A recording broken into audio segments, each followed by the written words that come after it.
Ladies and gentlemen, welcome to Ringside Wrestling Entertainment. This is Joel Perez here for your Smackdown Live review for the date of May 22nd, 2018. And here tonight we continued on here with the Money in the Bank build. 4 weeks left till Money in the Bank. And tonight's episode was actually a pretty decent one. I mean, it had a focus, it had a direction, and it was built around what was undoubtedly going to be a very exciting main event. And that, of course, was Jeff Hardy and Daniel Bryan. Among other things, we also got the stipulation for the AJ Styles Shinsuke Nakamura match happening at the Money in the Bank pay-per-view. We completed the SmackDown side of all the women's entries for the Money in the Bank ladder match, as well as a matchup between Gallows and Anderson and the Usos to determine a number one contender for the tag team championships going into the Money in the Bank pay-per-view, and many other things here tonight on SmackDown Live. And to be quite frank, this show was a decent one, but it still had its logic holes, it still had its question marks, and it was still a WWE show nonetheless. It had the very basic opening. The Miz TV opening here tonight is what they decided to do to quote-unquote freshen things up, even though it comes off as very basic. But either way, it was a very streamlined show. Nothing out of the ordinary here, but some good moments nonetheless. And, I mean, there's not too much to talk about, but quite frankly, there was some interesting discussion coming out of tonight's SmackDown Live show. But, of course, before we get into talking about everything that happened on today's show, I just want to tell you guys to make sure to go check out all of the content on the Ringside Wrestling YouTube channel. Make sure to go check out your Monday Night Raw review that was uploaded last night, or I guess you can say earlier this morning. Earlier this morning it was uploaded, your Monday Night Raw review. Make sure to go check it out. Doing very well on the Ringside Wrestling YouTube channel right now. We're talking Ronda Rousey and Nia Jax. They had their contract signing. Ronda Rousey promises to break Nia Jax's arm at Money in the Bank. Very, very interesting stuff there. Among all the other crap that we usually see on a Monday Night Raw show, thankfully, tonight's SmackDown Live, for the most part, was void of a lot of that crap. But last night's show can easily be considered one of the worst, if not the worst, Monday Night Raw of 2018. God-awful show. There's no doubt about that. But of course, among other things, other content on the Ringside Wrestling YouTube channel, you can also make sure to go check out Behind the Mic episode number 64. Damn, we're more ahead than I'm even thinking in my head, but that is besides the point. Make sure to go check out Behind the Mic. Behind the Mic, some interesting things going on there. A lot of interesting news stories this week, no doubt about that. We have news, of course, talking SmackDown Live's newest TV deal. Not quite the detail that we have now in current date, but we briefly talk about that. That divulged into one of the bigger news stories on Behind the Mic. But the main news story on there, of course, had to deal with Seth Rollins being the man to replace Roman Reigns after Money in the Bank. Who will be Brock Lesnar's opponent? We're calling it to be Seth Rollins. We also got news on Roman Reigns responding to Stone Cold Steve Austin saying that he should turn heel. So there's a lot of interesting news stories on Behind the Mic, so much more as well. So make sure to go check out Behind the Mic. Great stuff on there. Do not miss it. That's where you get all the biggest news for the week right there. Weekly episodic news show each and every single weekend as your weekend presentation. And of course the main podcast of the Ringside Wrestling YouTube channel. So make sure to go check it out. Behind the Mic, episode number 64. Of course, you're watching your SmackDown Live review. I'm not sure where we were live from. Actually, I'm going to go check that out as I speak. But before I do get to that, make sure to like this video if you enjoy what you're hearing here. Dislike if you don't. And I love hearing that feedback. So, of course, make sure to go comment in the comment section down below if you do enjoy what you're hearing here, make sure to comment that. What did you think of tonight's SmackDown Live? Did you think it was boring? Did you enjoy it? Did you think it was a good show? What do you think is going to happen at Money in the Bank? Who's going to win the Money in the Bank ladder match? Both men and women's Money in the Bank ladder matches this year. So make sure to comment all of that down in the comment section below, because of course you're watching your SmackDown Live review, and here tonight they were live, as I have it in front of me here, in the DCU Center from Worcester, I don't know how the hell to pronounce that. Never heard of this city, but they were live from Worcester. I don't know. Throwing guesses out there, but of course that is in MA, Massachusetts. They were live from here tonight on SmackDown Live. Of course, you already know the deal. Yesterday on Monday Night Raw, they were live from Albany, New York. So, I mean, I clearly am familiar with that since I am from New York. But that is besides the point. Main thing I want to tell you guys before we get into the SmackDown Live review is to subscribe to the Ringside Wrestling YouTube channel. Of course, you subscribe here and you get all that content that I just mentioned. And it's absolutely free. What a value. Everything regarding the WWE covered right here. Review and results up the ass. Of course, right here on the Ringside Wrestling YouTube channel. There's no doubt about that. We're doing Money in the Bank when that comes along, June 17th. Of course, you're watching your SmackDown Live review. You were watching my Monday Night Raw review last night. And, of course, Behind the Mic. So, all this great content each and every single week. Pay-per-view preview and predictions as well. Breaking news stories. At the end of the year, we do top 10s just all over the place. WWE content right here on the Ringside Wrestling channel. You cannot miss it. So make sure to click on that subscribe button. Smash that subscribe button. Put that subscribe button through a table. Well, Money in the Bank is coming up. Throw that subscribe button off a ladder. Maybe hit it with the beautiful elbow drop. All I want to know is that subscribe button is subscribed to. And of course, make sure to click on that notification bell to get all the notifications straight to your mobile device. And of course, make sure to go check out all the other content. Check out the Twitter account of the same name. We gotta start tweeting more during the shows. Like, I've been tweeting more now, like, after the show. I have to start tweeting during the show. During the show, I'm just doing a bunch of crap, looking at the TV screen, trying to balance doing 30 other things at the same time, but mainly watching the show. So there's not a lot of time to, like, realistically tweet out, because then if I go on Twitter, I want to look at other people's tweets. What are they thinking about the show? What is he thinking about the show? What is he thinking about the show? Right? What is she thinking about the show? Gotta be genderly equal. You already know the deal.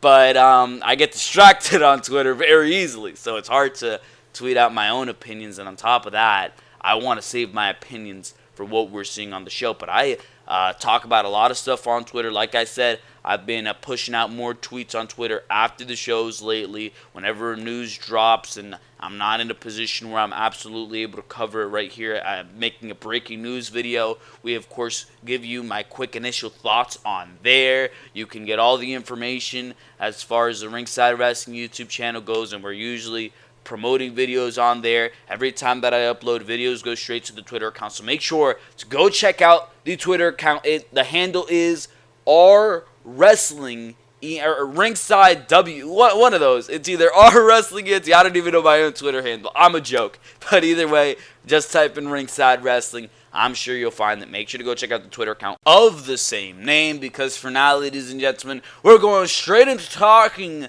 about SmackDown Live. And SmackDown Live kicked off here tonight with the Miz TV segment. The Miz invited The New Day onto Miz TV here tonight, and it was a basic opening to SmackDown Live, but clearly this was entertaining. New Day, very entertaining act. The Miz, no doubt about it, one of the best promos in the WWE, so when he's doing his mic work, he's doing some good things. There's no doubt about that. I mean, it was an entertaining segment, and it did lead to a matchup between Big E and The Miz, but clearly this went a little long. WWE, for some reason, is still doing overruns instead of going straight to a commercial and giving you this overly long opening segment that realistically isn't needed. This was something that you could have done very quickly. You could have established this matchup in a backstage segment, and instead they decided to take up the first 30 or so minutes of SmackDown Live doing this entire thing when it was realistically a more irrelevant portion of SmackDown Live. This really wasn't something that you needed to highlight to such a degree. I mean, you could have gave more time to something like the main event between Jeff Hardy and Daniel Bryan. You could have gave more time to a match like Gallows and Anderson versus the Usos. So, I mean, that was realistically a shame that this took up so much time, but there were some announcements here.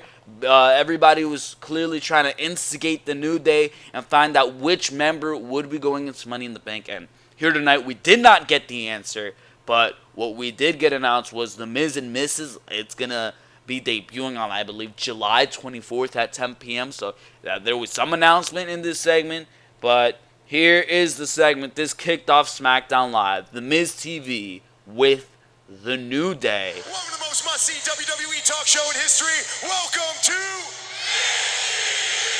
Miz TV. And Miz TV is all about exclusives, and I got two exclusives for you tonight. One of these exclusives is huge. It is years in the making. Something that ever since I've come to SmackDown Live, people have been talking about. They've been clamoring for it. When is it going to happen? Well, I have a date. Ladies and gentlemen, on July 24th, my new docu-series of Miz and Mrs. will debut on the USA Network at 10 p.m. Right after SmackDown. Miz TV, Miz TV.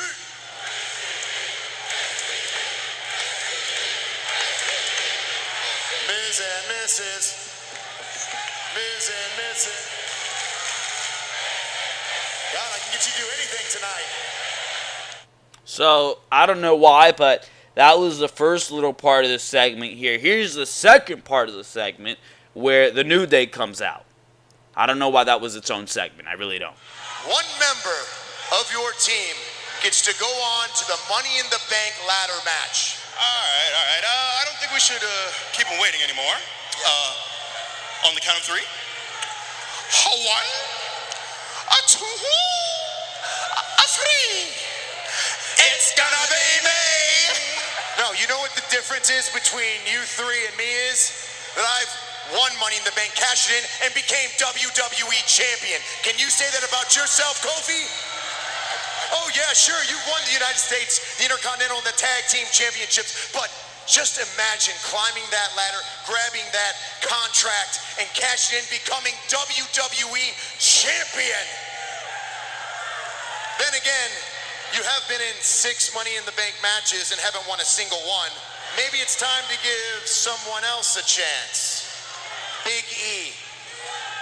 Look at you. Okay.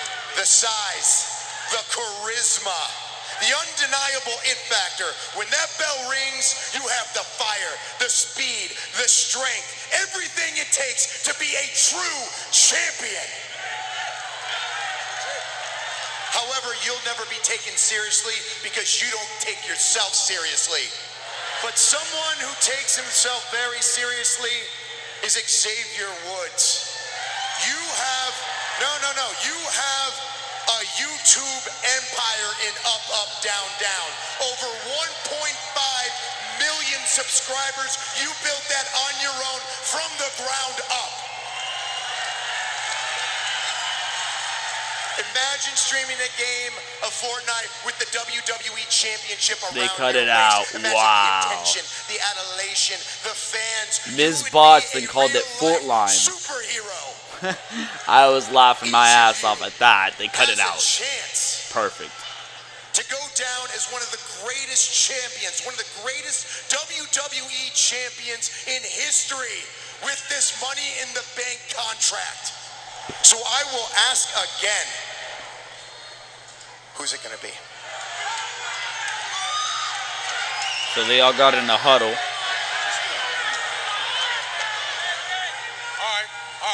All right. I mean, you pretty much made the decision for us. It's gonna be E.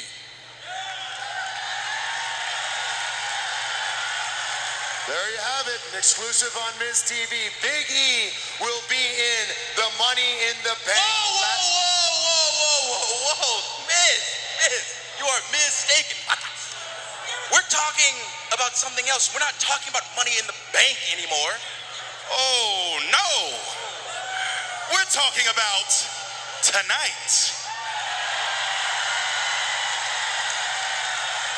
Oh, you want you versus me right here, right now? That's what we want. Yes. So that got yes chance. Well, if I don't get what I want, you don't get what you want. No match. See one of you at Money in the Bank.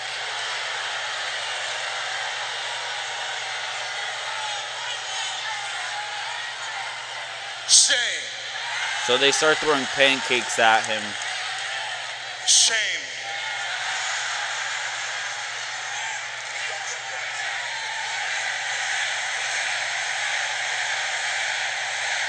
The people have spoken. Shame! That's actually pretty hilarious. Shame! Shame! Shame! Shame! Shame! Shame! So Miz rushes to the back at this Shame point, him! where he runs No into way to train Paige an A-lister like the Miz. in a gorilla position. And they cut that part out. But pretty much Paige says, you said it yourself. You said you can be any one of them on any given night. So what you're going to do is you're going to go out there and you're going to face one of them. And of course, it was Big E who they chose to quote-unquote face Miz. And that's exactly what happened here tonight. And that wasn't necessarily a bad match. As far as who the member's going to be, they keep teasing it. I mean, it's pretty clear it is going to be Big E who is going to be the one to enter for the New Day. That is the only way having this even made sense, because clearly Big E is somebody who's been rumored to, like, if somebody's going to break out of the New Day and be a single star competitor, it's going to be Big E. Vince McMahon is very high on Big E. They want to push Big E. There's been several rumors in the past that if they're going to break up the New Day, Big E is going to be a world champion. Big E is going to be a world champion. So that's exactly the way I see it. That is exactly the way I see it. Big E is going to be the one, and they're going to tease it. Possibly it's the only way it's going to be unpredictable. It's the only way it's going to be unpredictable. If you see one of the members of the New Day climbing the ladder and it's Xavier Woods, you know Xavier Woods is going to get pulled down by somebody in that match. If it's Kofi Kingston, you know he's going to be pulled down by somebody in that match. You see Big E, you can kind of suspend your belief a little bit, and at least there's that factor. So I see Big E being the one. And on top of that, what Big E can do with the ladder, I'm sure it's going to be pretty great. Kofi Kingston, he's a close second there, only because he can probably do more with the ladder. But, I mean, Big E's inclusion, any member of the New Day's inclusion, they're all great in the ring. It would further the matchup. It would help the match if you can get some nice spots in there. But Big E, as far as unpredictability goes, that's my pick. There's no other reason they did this besides getting Big E in the ladder match, and it makes enough sense as far as that goes. I don't even think that you should have given a tag team an opportunity to enter Money in the Bank to begin with. I think that you should have given the opportunity to, I don't know, somebody like a Ty Dillinger or somebody on SmackDown Live who's really not doing anything, and maybe you can put them in a singles match, give them an opportunity. That's why it really doesn't make sense to me why you're giving this matchup here tonight on SmackDown Live. I understand it's hype and oh my god, we're going to see this matchup. Daniel Bryan and Jeff Hardy. Look at this matchup. And these two guys already competed, try to get a Money in the Bank. They both lost. So why aren't you giving the opportunity to somebody who has not yet been featured on SmackDown Live? Give it to a Ty Dillinger. I can't think of any other names right now. Mike Kanellis. It might not be the most exciting thing, but get these guys some TV time. Get these guys some momentum. It might not be the most exciting thing because WWE hasn't put the effort into putting momentum on these guys. This was the perfect opportunity to do that. WWE failed. And it makes no goddamn sense to me that this is what they're doing here. It really doesn't. this opportunity that was given to a member of the New Day, or that was being put on the line between the New Day and Cesaro and Sheamus, I would have given it to a singles competitor, and I would have given it to somebody who's maybe not as prominent on SmackDown Live. Being in there with stars with the name value, such as Finn Balor, such as Daniel Bryan now, or Daniel Bryan maybe. I mean, being in there with all these guys, it could help, it could boost their star power. And, I mean, WWE hasn't even given the opportunity. They call SmackDown Live the land of opportunity. Well, Ty Dillinger hasn't been given an opportunity. Mike Kanellis hasn't been given an opportunity. Actually, I think he's on Monday Night Raw, so I don't know what I'm talking about there. But there's certain guys, Andrade Cien Almas. He's clamoring for opportunity here on SmackDown Live. He's saying that he's being given shitty opponents. Why not try for an opportunity at Money in the Bank? Now, that might be a little premature since he's just debuting on SmackDown Live, but I'm just throwing ideas out there that would have been better than just throwing opportunities at Jeff Hardy and Daniel Bryan. And I was actually a little bit confused because at first I believed that it was just going to be Jeff Hardy and Daniel Bryan, and Samoa Joe's opportunity was booted out of the picture since Big Cass, storyline or not, is quote-unquote injured and will not be able to compete against Samoa Joe due to a knee injury. That matchup wouldn't have been any good either way, because heel versus heel, that's one. Big Cass isn't good in the ring to begin with, that's two. And three, working a knee injury, I mean, it would have been a basic win for Samoa Joe.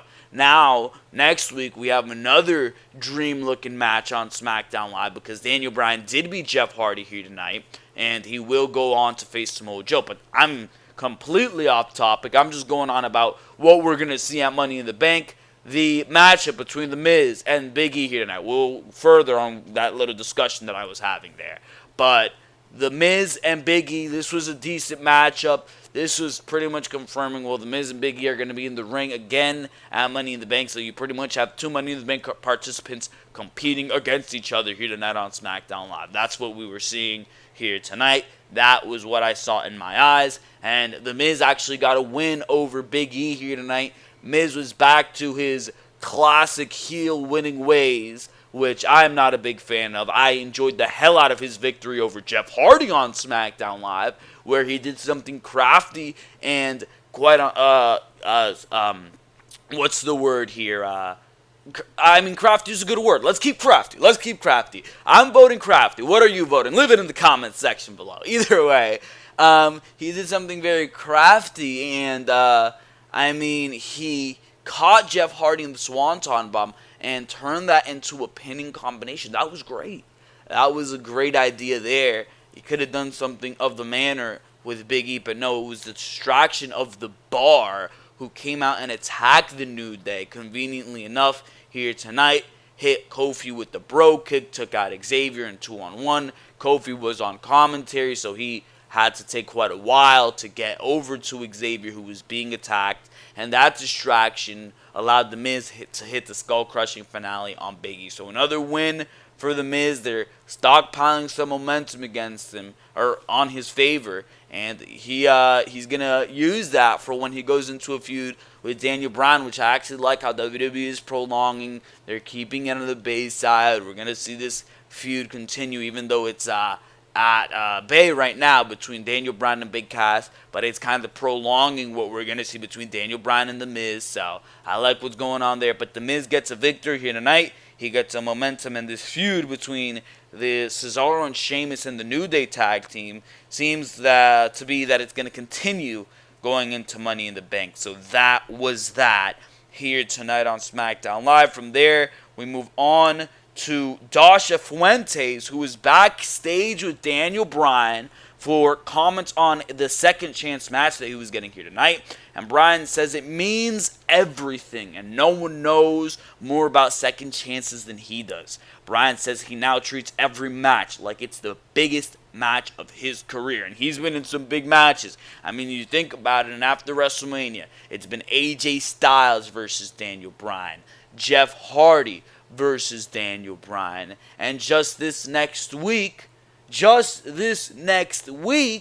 he's facing Samoa Joe, which can easily be considered yet another dream match for Daniel Bryan. So, I mean, a lot of dream matches the WWE's been throwing out of the way. And I'm afraid that they've been throwing these matches out there in main events of SmackDown Lives, and they're going to say, well, it happened. That feud's never going to happen. Well, AJ Styles and Daniel Bryan, we threw it out of the way. Hopefully that's not the case. I hope not.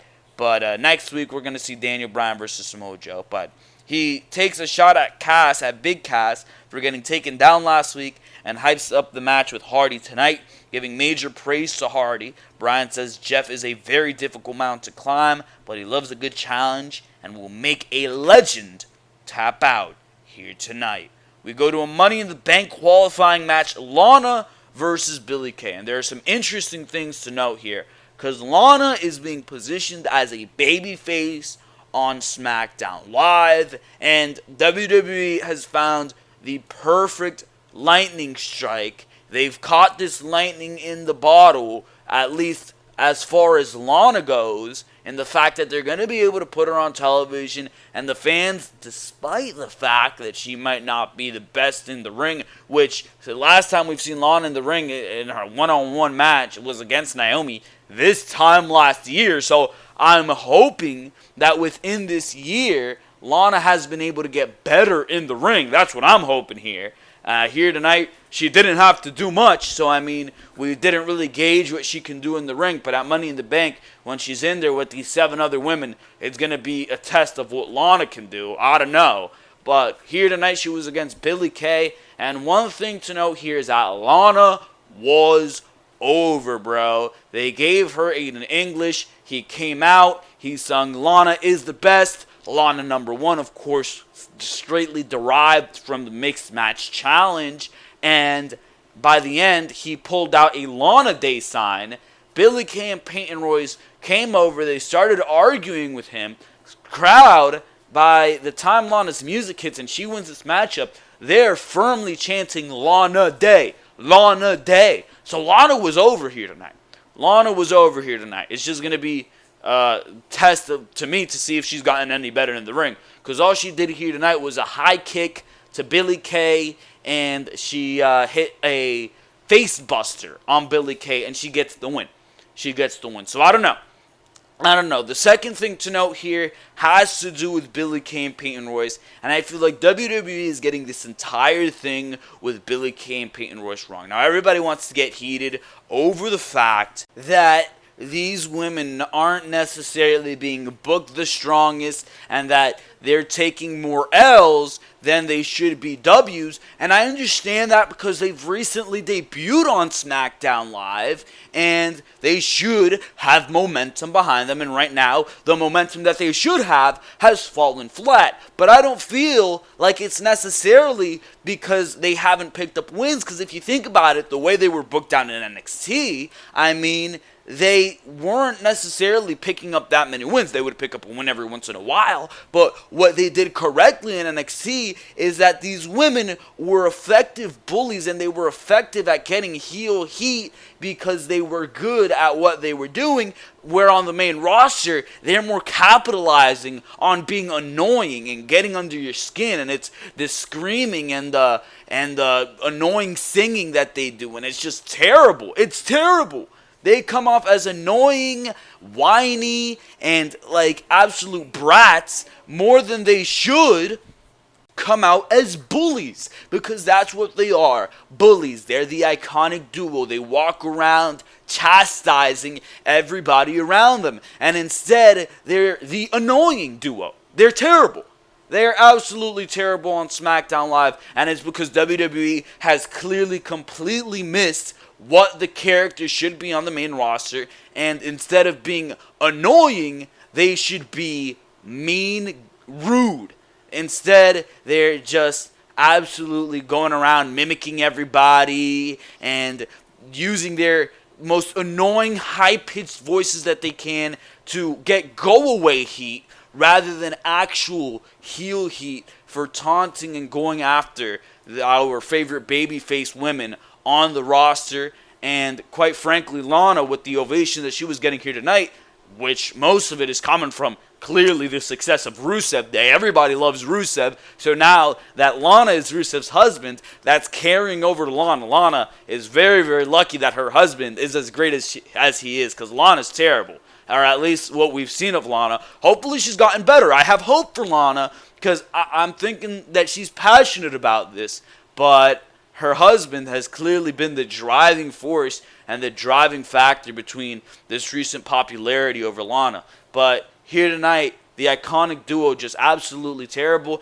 and the fact that they are more annoying than they are pandering to the fact that they're great heels like they were in NXT, that derails whatever they're doing in the ring. And that's something that you really have to point out about NXT that they failed to do on the main roster. On the main roster, literally everybody, if you're in defeat, you're a loser. On NXT, they find a way, and sometimes I'm not exactly sure how they do this, but they find a way to make you look good in defeat. Like, well, you lost, but you got offense in there. You left your mark on your opponent. That's what NXT does. Where on the main roster, you lose, and you lose in embarrassing fashion. You're made to look like an idiot. And Billie Kay, exactly that, here tonight was made to look like an idiot. She goes outside of the ring, starts arguing with Aiden English. Like, what are you doing? You have an entire match to qualify for Money in the Bank. Money in the Bank can change your career. You win that contract, you cash in on the champion, and bada boom shakalaka, you got yourself a goddamn title in your hands, a title match, and that you can cash in at any time. You can take advantage of the champion. Yet here's Billie Kay on the outside arguing over some dumb sign. Are you kidding me? That makes the heel look like an idiot. And I understand that this was supposed to pander to the fact, or at least I think, that Lana cannot go in the ring. So it was supposed to be a short match on purpose. And here tonight, they were playing this off as a miracle. Lana's first win on SmackDown Live ever. So, I mean, I don't know. But there were a lot of negatives here. But the positives are Lana, the reaction that she's getting due to Rusev. WWE can capitalize this, and we haven't seen Lana realistically in the ring in a very long time. So I'm hoping that within the time that we've seen her, which last time I remember seeing her in the ring is last year against Naomi. I mean, hopefully in this year, she's gotten better at what she does, because I know last time I saw her, Lana was absolutely unbearable to watch in the middle of the ring, but she did pick up a win here tonight after hitting the face buster on Billie Kay. Lana qualifies for Money in the Bank here tonight. We go to what is going to soon be one of the best parts of SmackDown Live. I can already tell. I see them keeping the essence of what Andrade Cien Almas is on SmackDown Live. Zelina Vega, absolutely fantastic at what she does. When people are great at what they do, there's no holding them down. And that's exactly what you feel when you're watching Zelina Vega and when you're watching Andrade Cien Almas. Zelina Vega was backstage with Andrade Cien Almas here tonight. She talked about how he's traveled the world to make his name and has always received VIP treatment. The finest everything, the finest cars, the finest food, and the finest competition. She complained about how he was treated last week on his SmackDown Live debut, saying that he's the future of SmackDown. Vega says if Almas doesn't get what he deserves, they're just going to have to take it.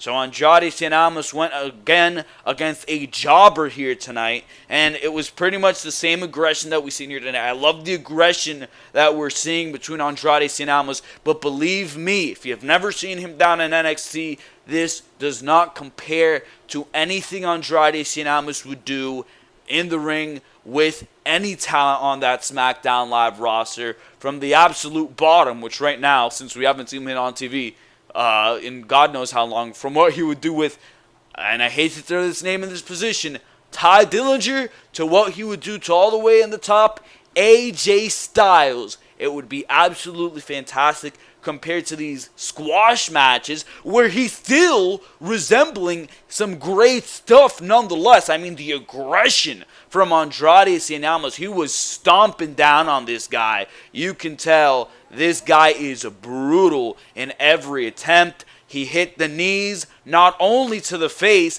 but he hit the knees to the back of the head as well. Those knees are goddamn brutal. And he hit a fine hammerlock DDT. There's no doubt about that. And Andrade Cien Almas, I mean, he continues to look good.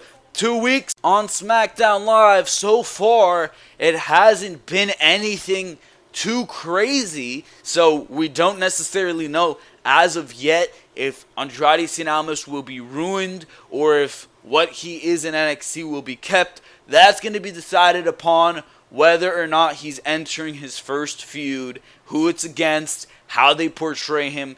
Hopefully they portray him right. Hopefully they do the right thing with Andrade Cien Almas, because we do not need another NXT talent, especially one with this talent, especially one of this caliber, taking the L to WWE and their absolutely awful main roster creative teams on both SmackDown Live and Monday Night Raw. This was a very decent matchup here tonight, showcasing what we've seen between Andrade Cien Almas. But again, if you have not seen him before, you still haven't seen anything yet.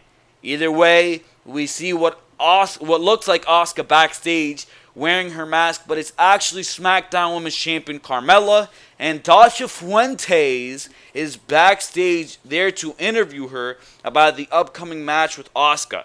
Carmella starts off and says it does seem like there's an expiration date on her title reign, but she stops and says, "Psych," like an absolute little girl. And she goes on about Dasha's facial expression. And this made me die of laughter, because she's like, "I see the look on your face, Dasha. You're a hater." And she mimicked what would be Dasha's face if Dasha Fuentes actually had any expression while she's interviewing these women, which she doesn't. She had no facial expression whatsoever, because these backstage interviewers are absolutely god-awful at what they do. I mean, she looks like a robot. She looks like a robot. And that's why scripting these lines where Carmella's like, "Oh, I saw the look on your face when I said that." I mean, it makes no sense, because when these backstage interviewers aren't doing their job, when they're not giving you facial expressions to begin with, I mean, what are you working with? What are you working with? Renee Young's the only one who does her job right. And that's why she's in the position she was in. She was interviewing Shinsuke Nakamura and AJ Styles in their segment here tonight. She was doing things above a Dasha Fuentes. But that is besides the point, because Carmella called Dasha a hater. She goes on and on again about beating Charlotte Flair twice. And I don't know where Carmella's getting her math from. Probably straight from Scott Steiner. But she says that she beat Charlotte Flair twice, and explains how this means she's 2 times as good as Asuka, of course, because Charlotte beat Asuka, and Carmella, despite me not even agreeing with this result, Carmella beats Charlotte clean. So, I mean, that should mean that Carmella can beat Asuka. So, I don't know about that, but either way, Carmella says she sees through Asuka's tricks, and if anything, Asuka should be better than her. Carmella says she will walk all over Asuka at Money in the Bank and continue to prove that Mela is money. So that was the segment here tonight with Carmella. I mean, this matchup, all I'm hoping from this entire feud and matchup is that Asuka walks away with the SmackDown Women's Championship, because if not, this is an absolute waste of time. The way I see WWE doing it, they want Carmella to have a more lengthy title reign than 2 months, so they're going to find some bullshit finish, some type of crafty decision making here where Carmella's going to be able to keep the title, but Asuka's going to get her rematch until she ultimately claims that SmackDown Women's Championship, whether or not it is at Money in the Bank or the SummerSlam pay-per-view, where, of course, WWE likes to change titles on the big pay-per-views. But then again, what do you consider Money in the Bank, one of the big 5 now? I don't know. So, I'm just hoping Asuka takes that title, because Carmella, as of so far, has been absolutely disgusting in her role as SmackDown Women's Champion. But you know something that hasn't been disgusting, or at least that wasn't disgusting here tonight? It was what we saw between AJ Styles and Shinsuke Nakamura, and I absolutely enjoyed the hell out of this segment here tonight. I loved what they did here between AJ and Nakamura, and I mean, the booking of this entire feud, WWE has WWE'd all over the booking of this feud. Of course, they've already booked this matchup to happen more times than you've eaten breakfast this entire week. That's how many times Shinsuke Nakamura and AJ Styles have fought each other within a month and a half. It's absolutely ridiculous. And they will fight again at Money in the Bank. They just fought last week on SmackDown Live, and a lot are saying that that was their best matchup. I don't know about that. I would consider the matchup at the Greatest Royal Rumble to take that cake, but I mean, they put on a damn good matchup at this on SmackDown Live last week, and I expect them to do the same on the Money in the Bank pay-per-view. And quite frankly, that could be the case because we're getting a last man standing matchup between AJ Styles and Shinsuke Nakamura that was announced here tonight in this segment. And I mean, I'm excited. I am excited to see what they're going to do at Money in the Bank. What they did here tonight was definitely exciting, and Nakamura was definitely trying to do all and everything in his power to get under the skin of AJ Styles. Here was the segment here tonight on SmackDown Live. Listen to me very, very carefully. I will not just beat you. I will dishonor you. You will never recover. Your title is mine. Your house is now my house. Well, it sounds like it's going to be the last match I ever have. So, why don't you tell us what the stipulation is? All right. All right. The stipulation at Money in the Bank will be a pillow fight. Are you kidding me? Pillow fight? Wait, what did you just say? Did you just say pillow fight?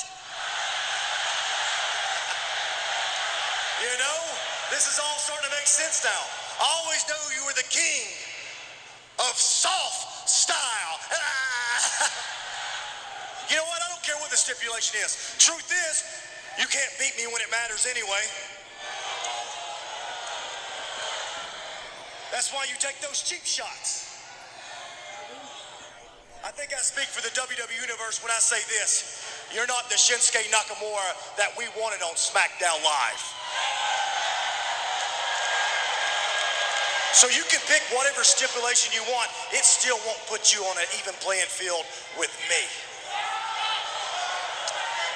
So, I guess I will see you at Money in the Bank.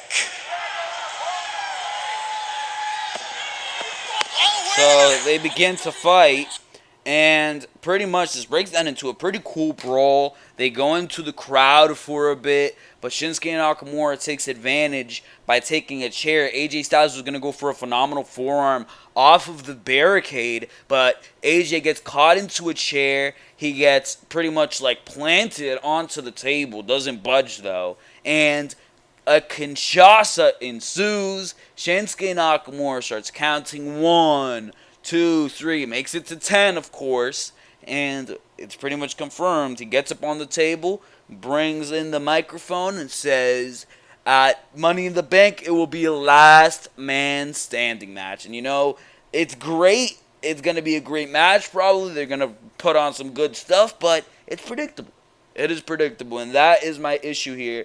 WWE is clearly trying to prolong this feud as long as they can, probably until SummerSlam, and it's very, very evident that this matchup, it's going to have its bull finish when, of course, both men are going to fail to get up to their feet by the 10 count. Now, I pray and I hope and I am wishing that this was not the scenario, but it lines up too perfectly. They can do all of these. There was a list created by somebody of scenarios that could possibly happen for the rest of the year to carry these guys through all the pay-per-views. Extreme Rules, they're having a ladder matchup, and both of them grab the title, fall off the ladder, and the show goes off the air with both men grabbing for the title, and neither man, of course, is going to end up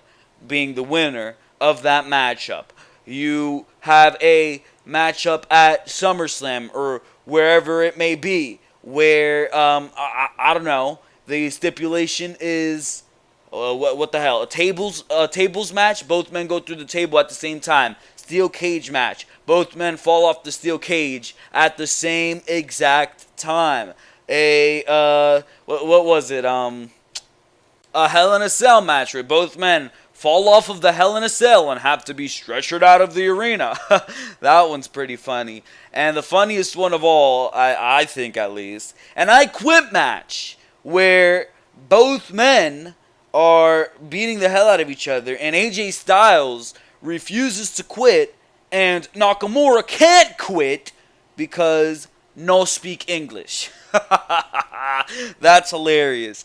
But jokes aside, all jokes aside, it's clear that this matchup is not going to have a decisive winner, and people are saying that the time for Nakamura has passed, and I think WWE is going to end up keeping the title on AJ Styles in this feud. As great as it is, I still want to see Nakamura walk out with the championship. I think he's been doing some great heel work, and I think the payoff to seeing this entire feud was always to put the WWE Championship on Shinsuke Nakamura. Now, believe me, there's nothing wrong with putting the title on AJ Styles or keeping the title on AJ Styles. Nobody's ever going to complain about having the WWE Championship on AJ Styles. At least I don't think. If you're complaining about that, you've got some serious issues, because there's a lot more to complain about on WWE television right now. But I always thought the payoff was to give the title to Shinsuke Nakamura, and I understand the fact that a lot of WWE Championship feuds, a lot of great WWE Championship feuds, present themselves with AJ Styles as WWE Champion. You have AJ Styles versus Daniel Bryan. You have AJ Styles versus Samoa Joe, which is the big one. AJ Styles versus Andrade Cien Almas. But realistically, giving the title to Nakamura, I mean, I see where there's no payoff at this point. I really do. Because the rumor is that the cash-in is going to ensue at Money in the Bank, and it's going to be The Miz who walks out of, or not Money in the Bank, the cash-in is going to ensue at SummerSlam, and it's going to be The Miz who walks out of SummerSlam with the WWE Championship. So I don't know what WWE is planning to do there. I really, really don't. But either way, bro, there's a lot of scenarios going on here, and I don't know what WWE is going to do. I do not know what WWE is going to do, but realistically, Shinsuke Nakamura, AJ Styles have been putting on some great matches. Each matchup has gotten better and better and better ever since WrestleMania, and this has been an interesting feud, not even because of WWE's booking of it, but because of the talent of both these individuals, and this ended up being a very entertaining segment. So I want to see the title be put on Shinsuke Nakamura. But a lot say that the time has sailed, and as far as the right time to put the title on Shinsuke Nakamura goes, being the October, when the Hell in a Cell pay-per-view, when he went against Jinder Mahal, he should have won it there. I absolutely agree with that, but WWE did not decide to do that. They instead gave it to AJ Styles in November, but everything would have turned out the absolute same. It would have been Shinsuke Nakamura holding the title until WrestleMania. AJ Styles wins the Royal Rumble. He chooses Shinsuke Nakamura to fight for the WWE Championship, of course. You have AJ Styles versus Shinsuke Nakamura. AJ Styles still wins at WrestleMania. Nakamura still turns heel. And you have the exact same feud that we're seeing here. But that's not the way it went. That is not the way it went here tonight. But I don't know. And either way, we move on to the Usos versus Luke Gallows and Carl Anderson. There was a little pre-match promo here. I enjoyed it. The Usos showed that aggression here tonight that we've seen in the past from the Usos. They cut that bull that they were putting on with the Bludgeon Brothers during their feud. You could have portrayed that feud between the Usos and the Bludgeon Brothers so much better, in my opinion. Why the hell is AJ Styles hitting a Kinshasa on my screen? I don't even know. But either way, You could have portrayed that so much better, in my opinion, and WWE failed to do that. But Gallows and Anderson, it seems to be their time. It seems that WWE is going to push them. That's my only concern with this. What have Gallows and Anderson done? They've barely been showcased on SmackDown Live, besides teaming with AJ Styles in a 6-man tag one week. But what have Gallows and Anderson done to earn their rightful spot, even in a number one contenders match? Who have they beat? Even though it seems like there is nobody to beat. So I don't know. But Gallows and Anderson become your number one contenders. They beat the Usos clean here tonight, and it seems like they're reprising their heel roles on SmackDown Live. I'm not sure. But the Usos get defeated here tonight. This was a pretty decent matchup. Overall, nothing too special at all. But Luke Gallows and Carl Anderson win here. We go to Naomi versus Sonya Deville. This matchup was an absolute waste of time. There's no doubt about that. Naomi beat Sonya Deville here. I don't know why Sonya Deville was given a random second opportunity to qualify for Money in the Bank. That really made no sense to me. You could have given one of the Iconics a second opportunity. That would have been better than Naomi versus Sonya Deville. But either way, Naomi won. Naomi will be in Money in the Bank. That was expected right there, no doubt about it. And we went to Jeff Hardy versus Daniel Bryan here tonight on SmackDown Live. And it was a very good matchup. There's no doubt about that. I just don't like the fact that Jeff Hardy's your United States champion. And as of late, he's taken a lot of L's, and it doesn't even seem like any of these guys are going to be vying for the United States Championship. It kind of makes the United States Championship look weak. I mean, he's losing to notable names. He lost his qualifying matchup to The Miz, and he lost another opportunity here tonight to qualify against Daniel Bryan. So right there, you have two guys who are better than Jeff Hardy, the United States Champion. They're being positioned above the United States Champion. I really don't enjoy that. That's not really what I think you should be doing. And Randy Orton's injured right now, is at least the rumor. So right off the bat, right there, you're missing your United States Championship scene, I'm guessing, at Money in the Bank. Who's going to challenge for the United States Championship? Who else is built up? I proposed the idea of Andrade Cien Almas fighting for the United States Championship last week, but that might be too soon. I mean, how is Andrade Cien Almas going to go from fighting jobbers one week on SmackDown Live to immediately going after United States Champion Jeff Hardy? It could be very easily done. The storyline they're playing right now with Andrade Cien Almas is that he wants more opportunity on SmackDown Live and that he's not being greeted as the royalty that he should be. So next week, you have them come out, cut a promo. Anybody who wants to face Andrade, come out here and prove themselves. You have there's that name again, Ty Dillinger, come out. Andrade beats Ty Dillinger this week. You have Paige say, you know what you did against Ty Dillinger last week was impressive. This week, the week after that, I'm guessing, we're going to put you against, throw a name out there, whoever it may be. Who's in the SmackDown Live midcard? Shelton Benjamin versus Andrade Cien Almas. Andrade Cien Almas defeats Shelton Benjamin in a good matchup on SmackDown Live. You know what? You've earned yourself a title shot against Jeff Hardy. 1 week towards Money in the Bank. WWE loves to do their 1 week builds either way. 1 week, Jeff Hardy, Andrade Cien Almas, they have a little bit of a build. And you move on to Money in the Bank, Andrade Cien Almas versus Jeff Hardy, United States Championship match. I think you can do it. Andrade Cien Almas picks up the United States Championship, and you go into Extreme Rules for the rematch. That's great. You get your next couple weeks of build, and bada boom, shakalaka, there you go. That's a feud. You got Andrade Cien Almas, some great storyline. You can continue his aggression from NXT, get him heel work. Jeff Hardy's an absolutely over babyface. That's heel heat. That is heel heat. I mean, you just see how these things come together like that, and it fits WWE's way of booking. So, I mean, why not? Why not? I like it. Leave what you think about that idea in the comment section below. Any alterations you would make to my booking that storyline, that's what I would do. Simple as that. And hopefully they go that way. They have the opportunity to go that way.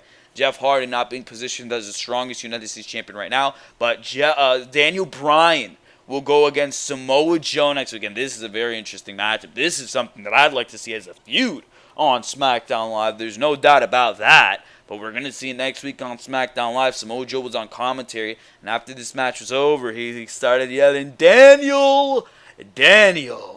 And he pretty much said, I'll see you next week in the ring.